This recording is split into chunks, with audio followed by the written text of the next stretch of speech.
Hi, Jeremy the Tall Trainer here, and I promised somebody a workout that would be easier on the knee. So they got a big knee issue going on right now, and they still want to get some exercise in. So we're going to try to make a workout that really doesn't touch the knees a whole lot, but still gets some of the muscles around them working and gets the overall body working a bit too. So some of these exercises may not work. So if it hurts your knees, obviously don't do it. But a lot of these will probably work. So I'm gonna start a timer and we're just gonna go right through it. It's a 13-minute workout. So there's 13 different things we're gonna do. We're gonna start off with foam rolling. So 1 minute timer going there. And we're gonna just get right on the foam roll with the foam roll just below the hip here. The top leg is over in front here.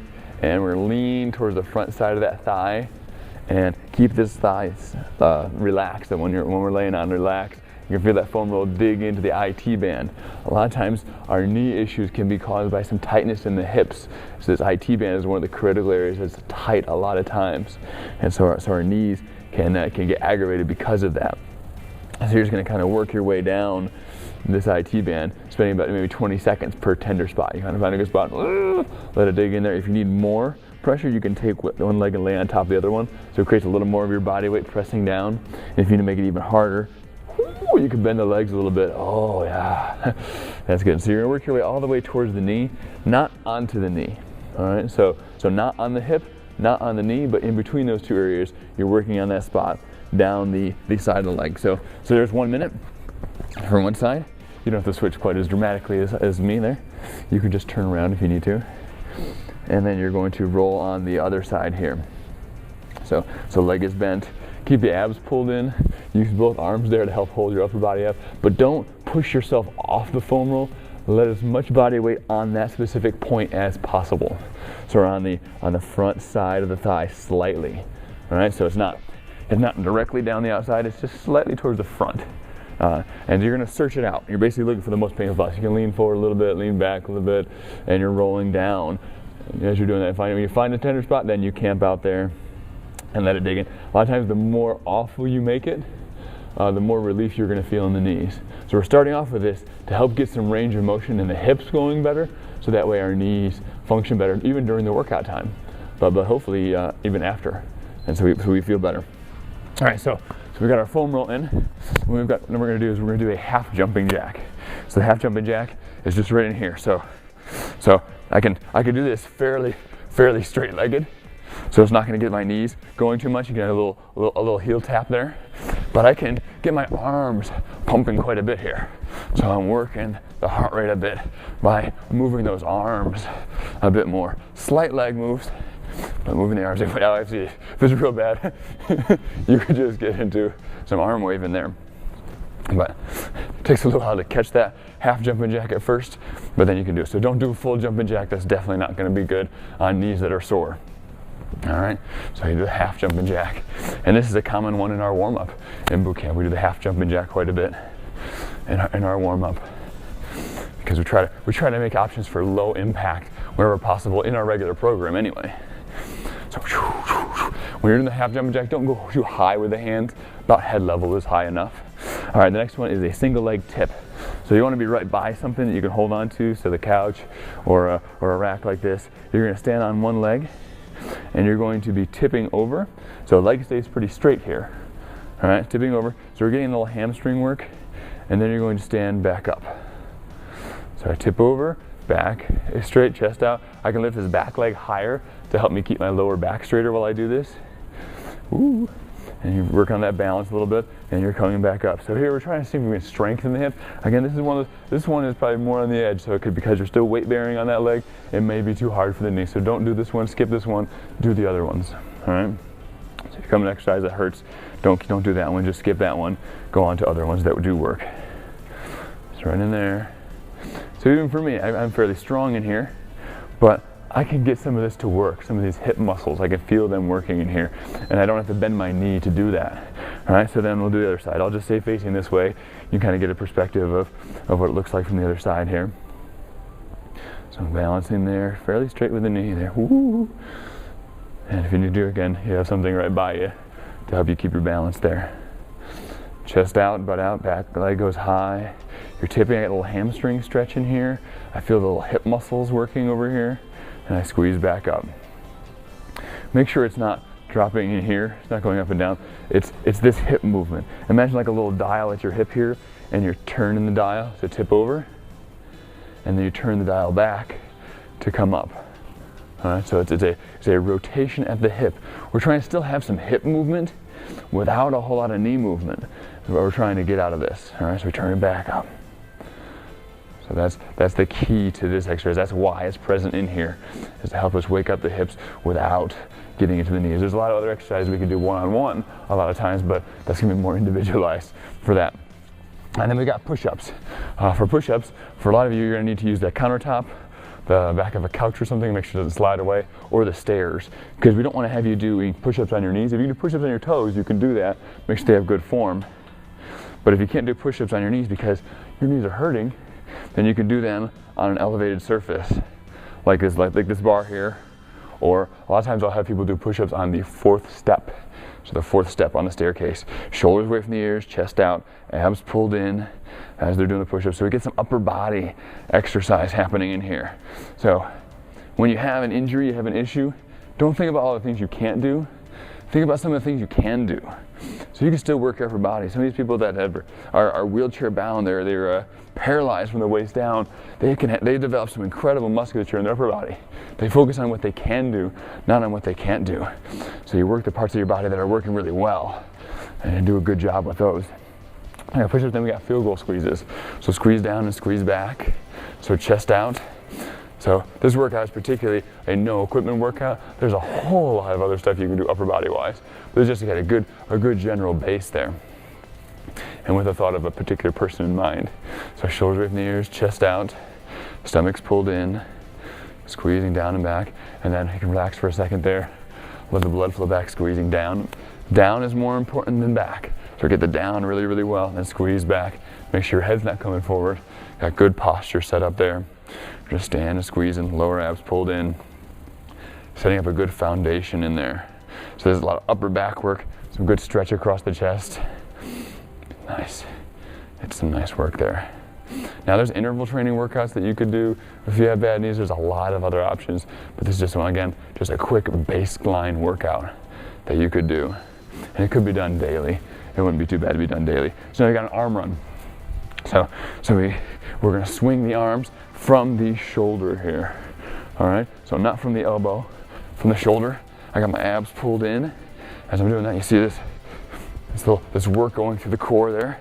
Using my abs so that I don't get too much twisting and rocking in my body. Nice tall posture there.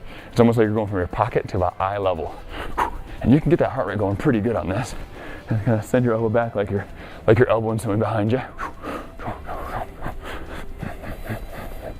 So sometimes we'll do the full jogging run, but for a lot of times people with bad knees that are hurting, that's not gonna work right.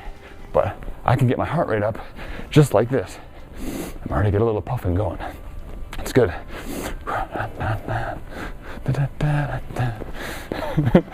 All right, keep that back nice and straight. Had to remind myself. I started to bend forward, so now we tend to get all bottled up in there. All right, now we got leg circles. So again, something for the hip here. I got a separate video on just how to do the leg circle here, but we'll focus on this. Keep the abs in tight, legs straight, toes turned down. All right, heel's the highest point there, and we're coming up and down. Well, actually, you're actually doing leg circles, so let's circle back. Won't worry about the up and down part. It'll make it less complicated. So just start doing backward circles. And again, what we're trying to do is activate the hip and building a strong core without getting into the knee. So that's why we got this. So you may want to rest your head too. My neck is starting to get tired right there. So circling back, not circling in front of you. Okay, it's back here a bit. And when you squeeze back there, it makes you want to arch your back, and that's why you got to pull those abs in more, so you don't arch the back. Squeeze back, squeeze back. So I get a little toasty feeling on this one. It's nice. All right, I'll turn this one. I'll turn to face you a little bit more. You can see the leg angle there. So toes pulled back towards me, toes turned down. The hip is more forward than the bottom hip, so the top hip is a little more forward than the bottom hip on this one. So I'm circling back here.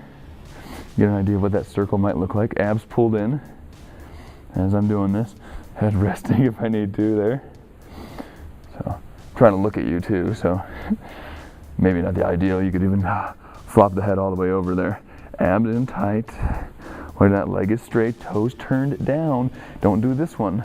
Don't do this one. It's working the opposite thing, the thing we really don't want to work as much. A lot of times our hip flexors are already pretty cranked up. We need to try to work on some of these muscles across the backside here more. So we're working into the glutes a bit as we're doing this.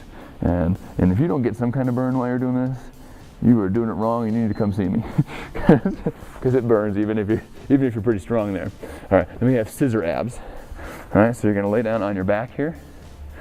So abs pulled in, lower abs especially. One leg up, the other leg out, and then you're going to switch. Abs really pulled in, a bunch there. Shoulders rolled back, and switch. So you're pausing at each switch there. And on that pause, you're going to try to pull that top leg towards you a little more. You're going to get a little hamstring stretch out of it. But it also makes you have to work your hamstrings against your abs a little bit there. If you're really flexible, it won't be quite as hard. But if you're tighter, this will be a chance to stretch yourself out a little bit and work the core at the same time. So we're not trying to do a million of these. We're trying to focus really hard on those lower abdominals, pulling in on those lower abdominals. Again, there's some other videos where I talk about that more specifically there. All right, so the scissor abs. All right, our next one, we have a leg raise. So we're gonna finish off with the leg raises. So a chance to try to work on the front of the thigh a little bit here.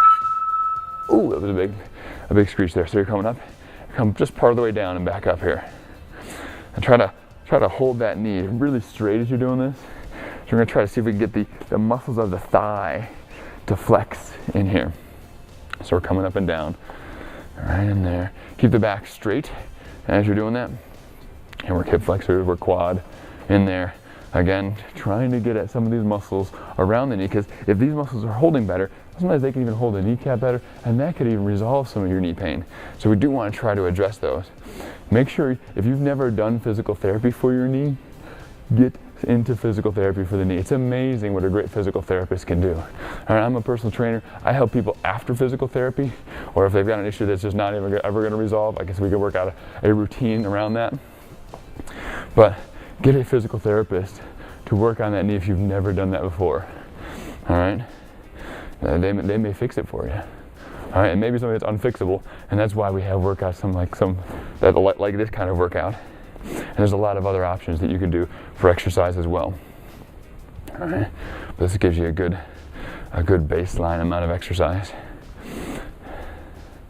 Now, if you wanted to, we're going to end off on this exercise here, and that'll be 13 minutes, including the foam roll and everything. If you wanted to get a little extra cardio burst at the end, you could throw in jumping jacks, another minute of those, and then another minute of arm run, just to get that extra bit of heart rate to finish off there. Oh, it's getting tiring. Ooh. Oh, look at that leg straighter. Get that leg straighter. Got 10 seconds left. Nice. Oh, see, it doesn't go very high once you can start getting tired. Oh, yeah. All right, so that was 13 minutes. I've got my leg muscles got some work, my hip muscles got some work, my core got some work, my upper body got some work, and my heart rate got a little bit of work there. So that could be something that you could do even daily. That's not an insane amount of exercise, so that could be daily. You know, can you imagine like just people who just have, you know, higher exercise type jobs, they would do at least that level of exercise every day. So we can do a baseline amount of exercise. That could be a good thing to put in regularly into your routine. And then from there, you can work on adding some other stuff. But that should give you a baseline of something you can do, because sometimes it's frustrating when something's hurting, you feel like you can't do anything. So I hope this helps. This is Jaron Biernes saying have fun and be safe.